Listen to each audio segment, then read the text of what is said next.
Saya ulang ya, baik dari segi waktunya, spesifik tanggal 9 Dzulhijjah, atau dari segi penekanan amalannya. Ini mungkin kita bisa pahami nih, kan? Dengan tidak lebih sulit dibandingkan dengan yang pertama nih, memahami setahun yang akan datang itu bagaimana.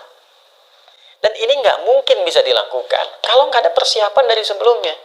Tapi kadang-kadang yang lebih utama dari faktor dalam ketidakmampuan mengendalikan nafsu dengan baik.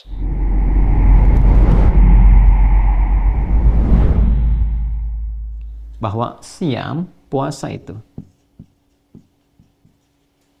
yaumi arafata, yang dilakukan ya pada, nah ini waktunya. Jadi di sini dzaraf menunjukkan kepada waktu. Ada yang memahami yaumi arafah tepat saat orang berwukuf, waktunya orang wukuf di Arafah. Ada yang memahami di penanggalan yang sama dengan orang wukuf. Jadi kalau sana tanggal 9, tempat lain tanggal 9, walaupun berbeda momentumnya, di sana wukuf, di sini misalnya belum nyampe, maka sama-sama ketika dipahami tanggal 9, ya, itu dimaksudkan pada harinya, tanggal 9 Dzulhijjahnya. Jadi bagi orang yang wukuf, dipahaminya saat wukufnya, di waktu setempat, saat wukufnya, tanggal 9. Ya, bagi orang yang tidak wukuf, ya tinggal dilihat bagaimana kemudian keadaan di sekitarnya, tempat setempatnya. Ya, kalau dia bersamaan misalnya, samaan dengan orang yang wukuf, tanggal 9-nya sama, di waktu yang serupa, harinya sama, maka saat wukuf, di sini pun kemudian menunaikan puasa. Tapi kalau misalnya perbedaannya di sana, hilal sudah masuk waktunya, sudah tampak, dari segi hisab juga sudah tampak, misalnya kan, atau di tempat lain hisabnya belum masuk misalnya, ru'yatnya nggak tampak, maka boleh jadi bisa berbeda.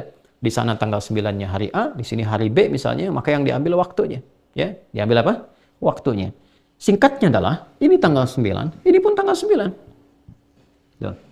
Di puasa yang ditunaikan, pada tanggal 9 Dzulhijjah itu, di saat orang-orang yang wukuf di Arafah, siyamu yaumi Arafah, di hari orang-orang saat wukuf di Arafah. Ya kan? Tanggal berapa? Tanggal 9. Ketika di tempat lain didapatkan tanggal 9, di tanggal 9 Dzulhijjah, di sana wukuf, sini puasa. Itu yang dimaksudkan. Jadi yang di sana sedang berwukuf, di sini puasa. Nah, ini bukan puasa biasa. Tidak sama dengan puasa biasa. Ya, puasa-puasa baik dari segi waktunya pun dari segi penekanan amalannya. Saya ulang ya, baik dari segi waktunya, spesifik tanggal 9 Dzulhijjah, atau dari segi penekanan amalannya. Baik ya? Jika kita masuk ke bulan Ramadan misalnya, apa yang ditekankan di bulan Ramadan? Ya, mendekati Allah Subhanahu wa taala lewat peningkatan amal saleh, kan? Menahan nafsu, mengondisikan jiwa, kemudian tingkatkan ibadah kita siang dan malam dan seterusnya. Yang ini spesifik, teman-teman. Ada tafsirnya langsung dari Nabi sallallahu alaihi wasallam. Apa tafsiran dari Nabi? Perhatikan kalimatnya. Anni ahtasibu 'ala Allah Subhanahu wa taala. Sungguh aku berharap pada Allah Subhanahu wa taala, di antara pahala dari puasa ini adalah yukaffiru sanati allati qablahu atau ba'daha, di riwayat Muslim ya, dan juga di At-Tirmidzi, wa sanati allati qablahu. Jadi aku berharap bisa menggugurkan dosa-dosa setahun, ya, gugur dosa setahun yang akan datang, okay? Dan setahun yang berlalu, telah berlalu. Saya akan agak pelan-pelan menerangkan di sini. Keutamaan puasa tanggal 9 Dzulhijjah. Bila orang berhaji, dia berwukuf di sana. Orang yang tidak berhaji, dia berpuasa. Dan di sini inti haji, al-hajju Arafah. Dan di sini inti untuk mendapatkan mabrur bagi orang puasa. Kata Nabi, orang-orang yang berpuasa di tanggal 9 Dzulhijjah ini, ya kan? Aku sangat berharap kepada Allah untuk memberikan pahalanya, keutamaannya, ya kan? Selain pahala yang Allah berikan berupa nilai-nilai kebaikan, keutamaannya apa?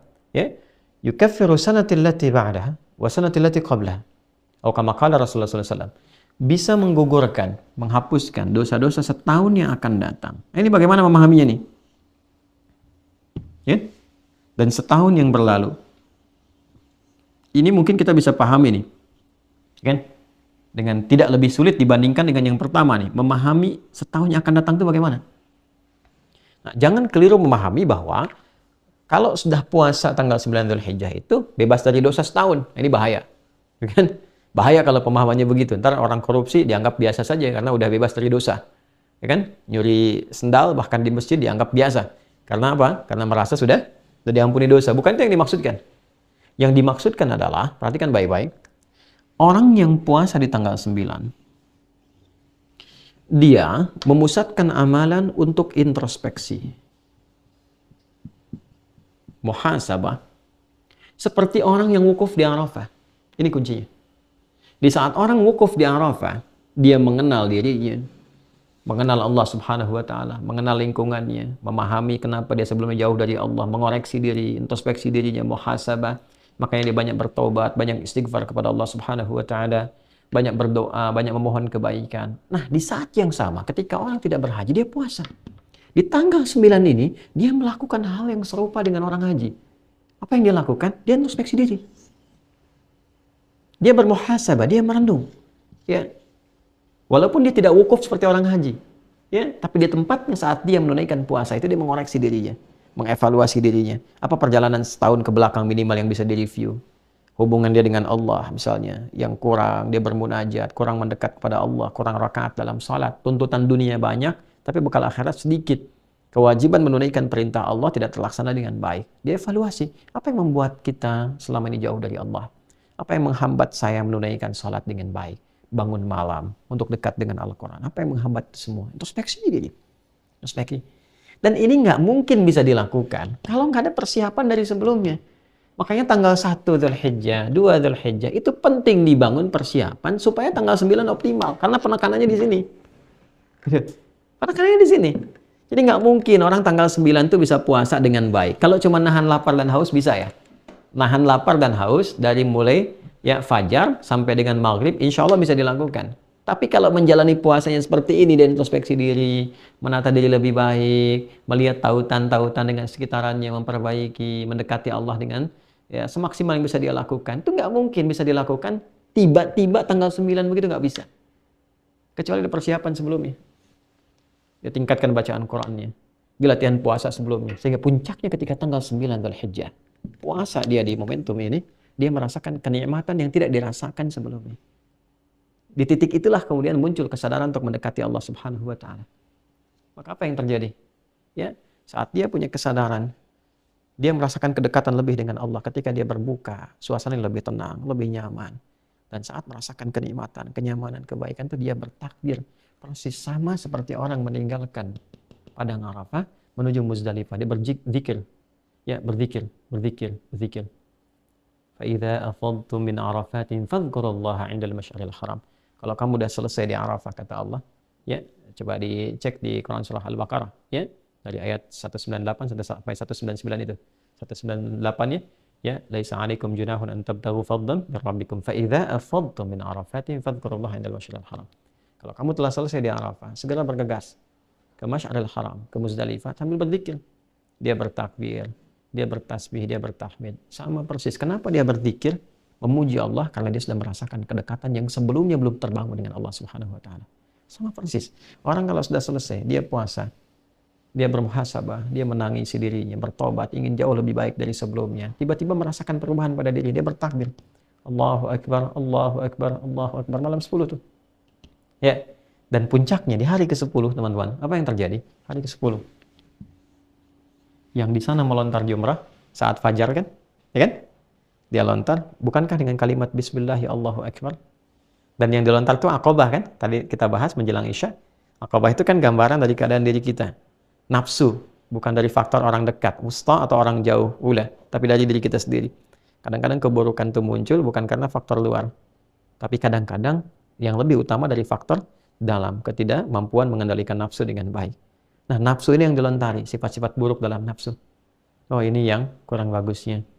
Oh, ini yang sifat-sifat yang tidak baiknya, lontar. Dan ketika akan melontar, Bismillahirrahmanirrahim. Sehingga dengan lontaran itu kita merasakan perubahan pada diri pribadi. Setelah itu menghadap ke arah kiblat, kita bacakan Inni wajjahtu wajhiya lilladzi fataras samawati wal arda hanifan musliman wa ma ana minal musyrikin. Ya Allah, aku menghadap pada dirimu, menghadapkan diriku sepenuhnya ya Allah. Aku bertawakal, pasrah pada Engkau penguasa langit dan bumi. Inna salati wa nusuki wa mahya wa mamati lillahi rabbil alamin. Kalau selama ini aku salat ya Allah, ya, dan saya bermanasik sampai sekarang saya datang, ya kan? Saya hidup selama ini, bahkan saya wafat sekarang pun saya pasrah. Sekarang saya menyadari hakikat kehidupan saya. saya pasrah kepadamu. La syarikalah.